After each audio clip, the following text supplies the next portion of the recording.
আমরা কখনো কখনো হাসতে হাসতে অন্যদের অনেক কথা বলে ফেলি, কিন্তু সেই কথাগুলো যে তাদের কোথায় গিয়ে আঘাত করে সেগুলো আমরা কখনোই ভেবে দেখি না। হ্যালো এভরিওয়ান, আসসালামু আলাইকুম, welcome back to my new another blog. This is nice. সবার কী অবস্থা, কেমন আছেন? আশা করছি আল্লাহর রহমতে সবাই ভালো আছেন, সুস্থ আছেন। আমরাও আলহামদুলিল্লাহ ভালো আছি। আজকের ভিডিওটা শুরু করলাম বিকাল থেকে। তো এইখানে আমি প্রথমেই অনেকগুলা রুটি বানিয়ে নিয়েছি, ফ্রোজেন করে রাখবো তাই। তো বানিয়ে আমি একটার উপর একটা পেপার দিয়ে তারপরে কিন্তু ফ্রিজে রেখে দিব ডিপে। এরপরে একটা একটা করে বের করে ভেজে নিব। আর এখানে আমি আজকে কেক বানাবো প্রেসার কুকারে। আমি এটা নেটে দেখেছি, তো সেইখান থেকে আর কি ট্রাই করতেছি।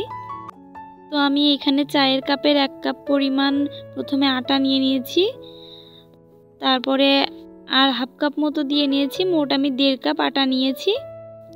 এবার আমি সেম কাপের 1 কাপ চিনি দিয়ে নিচ্ছি।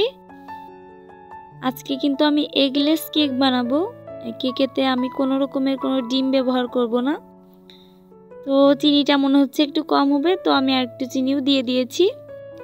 এরপরে আমি বেকিং পাউডারটা দিয়ে নিব। বেকিং পাউডারটা দিলে কি হয়, কেকটা কিন্তু একটু বেশি সুন্দর ফুলে, ফুলকো ফুলকো হয়। তো এখানে আমি অল্প করে দিয়ে নিচ্ছি, বেশি দিব না। তো এতে 1 চিমটি মতো দিয়ে নিচ্ছি। আমি এর মধ্যে পরিমাণ মতো লবণও দিয়ে নিয়েছি 1 চিমটি মতো। এবার সব কিছু শুকনো উপকরণগুলো একটু মিশিয়ে নিচ্ছি। এরপর একটু সাদা সয়াবিন তেল দিয়ে দিলাম। তারপরে আবার সব কিছু খুব ভালোভাবে মিশিয়ে নিচ্ছি। এরপর আমি দুধটাকে জাল করে নিয়েছিলাম, নিয়ে ঠান্ডা করে নিয়েছি। নিয়ে তারপরে ময়দার যে মিশ্রণটা বানিয়েছিলাম তার মধ্যে আস্তে আস্তে দিয়ে অল্প অল্প করে একটা ঘন ব্যাটার তৈরি করে নিব। এটা আসলে মুখে বললে আপনারা বুঝতে পারবেন না, দেখলে বুঝতে পারবেন কনসিস্টেন্সিটা ঠিক কীরকম হবে। তো এটা আমি খুব আলতো হাতে আস্তে আস্তে মিশিয়ে নিয়েছি। আর এইখানে আমার কেকের ব্যাটারটা রেডি হয়ে গিয়েছে। এই তো দেখুন কীরকম থাকবে আর কি কনসিস্টেন্সিটা। আর এইখানে আমি সাদা যে লেখার পেজগুলো আছে সেগুলো প্রেসার কুকারের মাপে কাট করে নিয়েছি। আপনারা চাইলে বাটার পেপারটা ইউজ করতে পারেন। আমি প্রেসার কুকারের মধ্যে আগে একটু সাদা তেল দিয়ে ব্রাশ করে নিয়েছি। এখন পেপারগুলো চারিপাশ দিয়ে দিচ্ছি। এখন আমি বেশ উপর থেকে ঢেলে দিচ্ছি, যেন এর মধ্যে কোনো এয়ার বাবলস থাকলে সেটা সেট হয়ে যায় আর কেকের মধ্যে কোনো ফাঁপা ভাব না থাকে। এখন আমি প্রেসার কুকারের ঢাকনাটা দিয়ে দিয়েছি আর উপরে সিটিটা খুলে নিয়েছি। তো এইভাবে বেশ কিছুক্ষণ জাল করে নিব। ভিডিওর এই পর্যায়ে আপনাদের কাছে আমার একটাই রিকোয়েস্ট, যদি আমার ভিডিওটা কোথাও কোনো অংশ আপনাদের কাছে একটুও ভালো লেগে থাকে তাহলে প্লিজ একটি লাইক দিয়ে আমার ভিডিওটি কন্টিনিউ করবেন। আর যদি খুব বেশি ভালো লেগে যায় তাহলে কিন্তু সাবস্ক্রাইব করে আমার পাশে থাকতে পারেন। আর পাশে থাকা বেল আইকনটির অল অপশন দিয়ে প্রেস করে রাখবেন, তাহলে কিন্তু যখনই আমি ভিডিও ছাড়বো তখনই কিন্তু নোটিফিকেশন আপনাদের কাছে পৌঁছে যাবে। তো এই তো এখানে পেঁয়াজের যে কালিটা আছে সেটা দিয়ে আমি কেটে নিয়েছি কুচি কুচি করে। আর তার মধ্যে অল্প একটু পেঁয়াজ কুচি, অল্প রসুন কুচি আর কাঁচামরিচ ফালি দিয়ে নিয়েছি।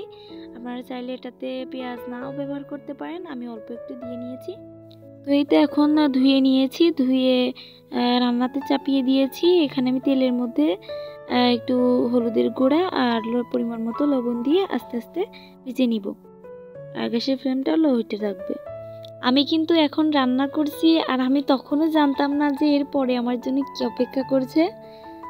তো আমরা কিন্তু বাড়িতে চলে যাব, কালকে আমাদের ছুটি হয়েছে। আমরা কালকে সকাল সকাল রান্না দিয়ে দিব। তো এই তো খুব ভালোভাবে নেড়ে চেড়ে আস্তে আস্তে সবগুলোকে একসঙ্গে ভাজি করে নিচ্ছি।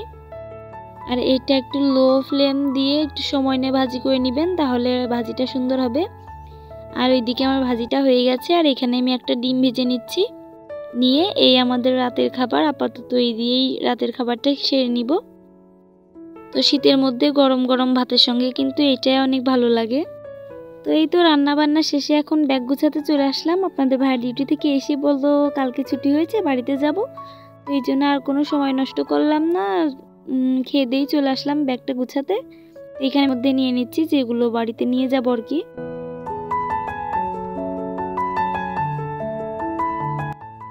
এখানে আমি বড় ব্যাগটা গুছিয়ে নিচ্ছি, নিয়ে তারপরে তো ছোট ব্যাগটাও গুছিয়ে নিয়েছি। আর এখন আরও অনেক কাজ করে নিব, যাতে করে আমাকে বাড়ি থেকে ফিরে এসে আর বেশি একটা কিছু না করতে হয়, সব কিছু পরিষ্কার পরিচ্ছন্ন করে রেখে যাব।